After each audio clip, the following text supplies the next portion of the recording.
നമ്മുടെ വീട്ടിൽ ഒത്തിരി നാളായിട്ട് പൂക്കൾ തന്നുകൊണ്ടിരുന്ന ഒരു ചെടിയാണ് കേട്ടോ ഈ ഡാലിയ. അപ്പോൾ ഏകദേശം പൂക്കളൊക്കെ കഴിഞ്ഞു തുടങ്ങിയിട്ടുണ്ട്. എന്നാലും ഉണ്ട് കേട്ടോ. ഞാൻ നോക്കിയപ്പോൾ 1, 2 മൊട്ടുകളൊക്കെ നിപ്പുണ്ട്. പിന്നെ ഞാൻ അമ്മേനോട് ചോദിച്ചപ്പോൾ പറഞ്ഞു എന്തായാലും അത് വെട്ടിയേക്കാം. കാരണം ഭൂരിഭാഗം ഉണങ്ങി പോയിട്ടുണ്ടേ. അതങ്ങോട്ട് വെട്ടിക്കളഞ്ഞപ്പോൾ തന്നെ നല്ല രീതിയിൽ സ്പേസ് ആയിട്ടുണ്ട് കേട്ടോ ഇവിടെ. താഴെ ഈ കാട് കെട്ടി നിൽക്കുന്ന എല്ലാം ചെടികളാണ് കേട്ടോ. കൂടുതലും ഒരു 4 മണി ചെടിയുടെ തൈയാണേ. പക്ഷെ കണ്ടാൽ നിറച്ച് പുല്ലാന്നല്ലേ തോന്നുള്ളൂ. പക്ഷെ അതെല്ലാം കൂടെ അങ്ങോട്ട് വെട്ടിക്കളഞ്ഞപ്പോൾ നിറയെ ഒരു സ്പേസ് ആയേ. ഈ കാണുന്നത് അമ്മ പണ്ടെങ്ങാണ്ട് ഒരു ചീരയുടെ തൈ നട്ടതാണേ. അതിതാ വളർന്ന് വലുതായി ഉണങ്ങിപ്പോയിട്ടുണ്ട് കേട്ടോ. കാരണം ഡാലിയയുടെ ചോട്ടിലെങ്ങാണ്ടാണ് നിന്നിരുന്നത്, നമ്മൾ കണ്ടിട്ടുണ്ടായിരുന്നില്ല.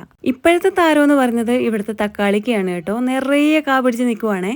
വീട്ടിൽ കറി വെക്കാൻ തക്കാളി വാങ്ങിയപ്പോൾ അതിൽ നിന്ന് അമ്മ കുറച്ച് അരി എടുത്ത് പാവിയതാണ് കേട്ടോ. ഇപ്പോൾ ഇതാ നിറച്ച് തക്കാളിയുണ്ട്. തക്കാളിയുടെ ഭാരം കാരണം ചെടിയല്ലാതെ തൂങ്ങി ഇങ്ങനെ കിടക്കുകയാണേ.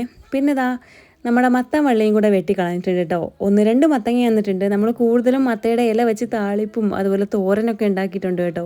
ഇപ്പം ഏകദേശം ഉണങ്ങി തുടങ്ങിയിട്ടുണ്ട്. ഇലയ്ക്കാണെങ്കിലും കുറവ്, അതുകൊണ്ട് അതിൻ്റെ ചോടൊക്കെ ഒന്ന് വെട്ടിക്കണ്ടിച്ച് കൊടുത്തേ. മൊത്തത്തിൽ കളയാത്ത എന്താണെന്ന് വെച്ചാൽ അതിലൊരു നിത്യവഴുതനയുടെ തൈ വളർന്നു വരുന്നുണ്ടേ.